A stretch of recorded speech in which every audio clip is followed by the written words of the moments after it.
Hey YouTube, welcome to Shimmer Girl Talks. You're going to see me looking down from time to time because I want to refer to my notes because I want to make sure that I get everything out.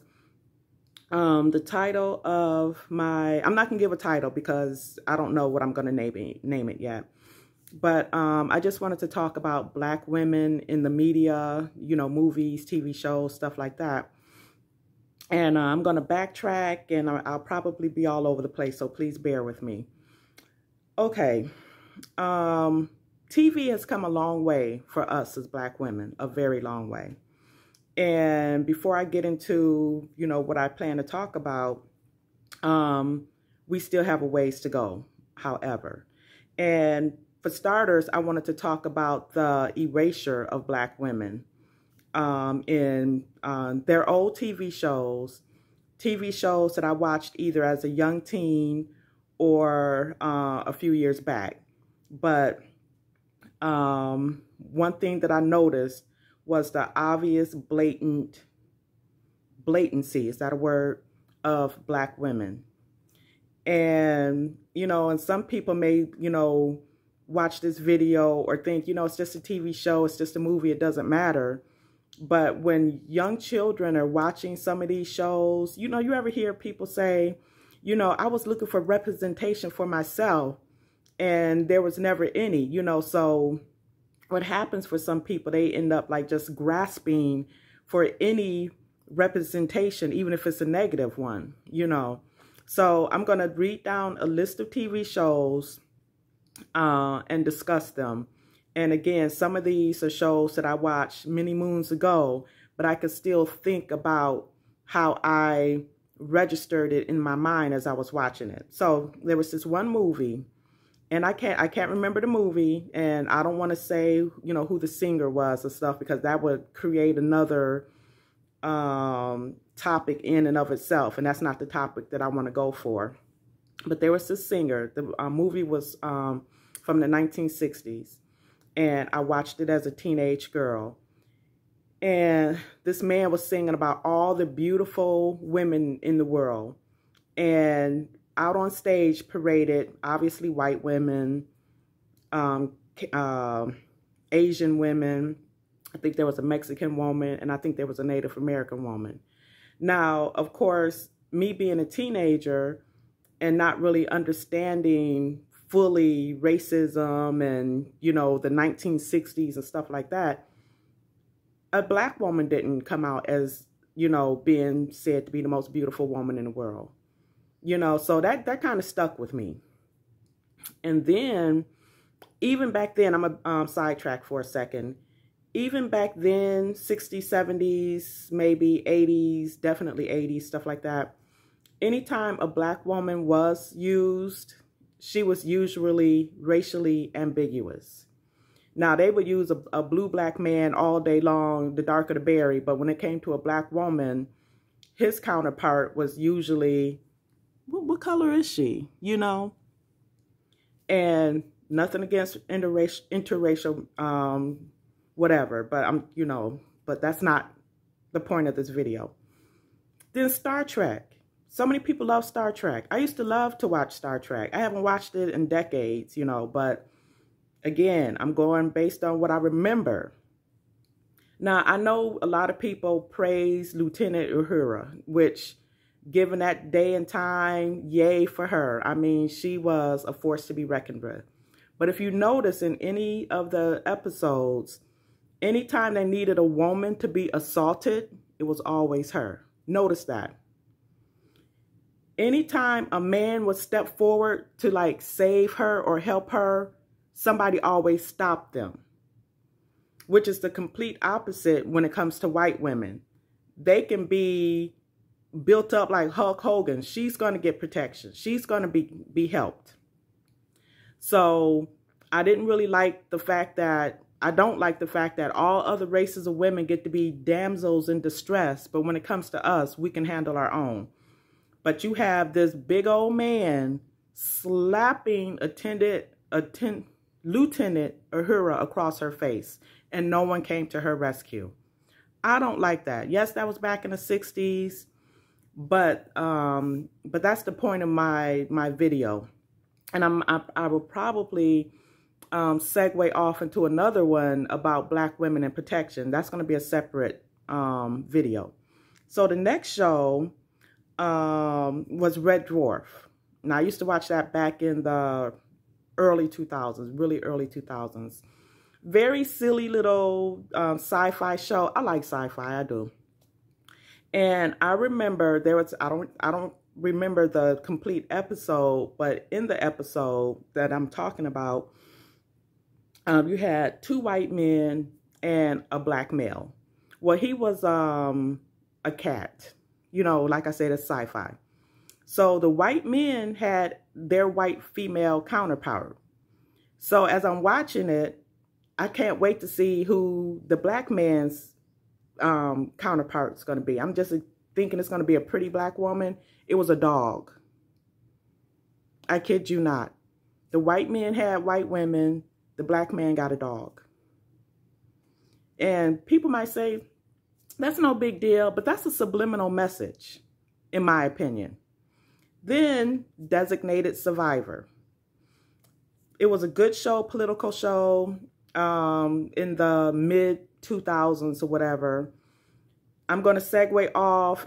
This is another topic that could come from this, you know, but again, this is not what this video is about. So in this particular episode, you had, and again, to me, this is all subliminal messages. You had a white man with his white female counterpart. You had a Hispanic man with his Hispanic counterpart. And then you had a black man with another black man in a very graphic sexual scene. Again, I know everybody's trying to push this whole pro-gay agenda stuff. This is not what my video is about. But again, that's an erasure of a black woman.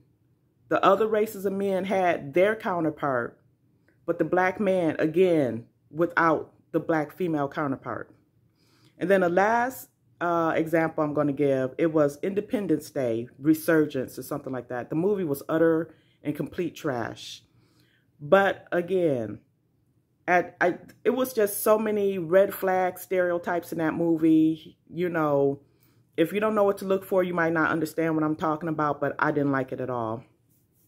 So anyway, at the end of the movie, you know, you had the white man walking with his fiance or whatever. And it might have been another white man and a white woman, but it was a black man walking by himself. To me, that's problematic, you know. And again, like I said, TV and movies have gotten a lot better for us, but it's still a huge, like, separation between us, you know. And I'm going to go back to the 70s where there were very limited roles for black women. We were either a mammy, a drug addict, a prostitute, a white woman sidekick, or something like that. And, you know, for me, it's problematic. But like I said, we're getting better as far as, you know, you showcasing darker skinned women in TV shows and stuff like that. And don't think that I'm one of those people that feels like Hollywood has to write our story, because I'm not. That's why I appreciate Tyler Perry so much. Now, I might not agree with all of his work all the time, but I applaud him for utilizing black actresses and black actors that probably would never see, you know, would never be in, you know, TV or movies and stuff like that. You know, so, and as a writer myself, I would love to do what Tyler Perry does, you know, and just pick unknowns and not reuse the same actors and actresses, you know, that Hollywood, you know, uses. You know, there are new, fresh faces out there. But, and, you know, and I would love to see, you know, more movies that showcase a loving black family unit. And again, as much as I like Tyler Perry, his stuff is usually, if you notice, his men and women coupling are usually at odds, unless it's a sneaky link type thing. But I noticed like his same-sex couples, they're not couples, but they're same-sex friendships tend to have a stronger bond than his heterosexual male, well, that's what that means, male-female couplings. It's like a husband and wife can't just be loving and nurturing. They're always at odds. But that husband can get like a little sneaky link, and they have like this great bond. The wife can have like a sneaky link, and, you know, they have this great bond or whatever. You know, so I just see so much division within our community. And it goes so much deeper than this. I'm aware of that. But I just wanted to talk about the erasure of Black women in film and TVs and TV shows and stuff like that. And going off on a tangent, on the flip side, there was a time when TV was worth watching as far as like Black excellence.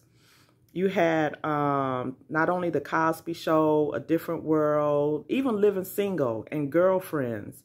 Now, Girlfriends, you know, they were struggling to find the right guy. Even in Living Single, they were also trying to struggle to find the right guy as well. But Sinclair and Overton, you know, they were like this cute little couple of the 90s to, you know, sort of aspire to. But I hope I got everything out. It be in my mind, and then when I come before you guys, it's like zip.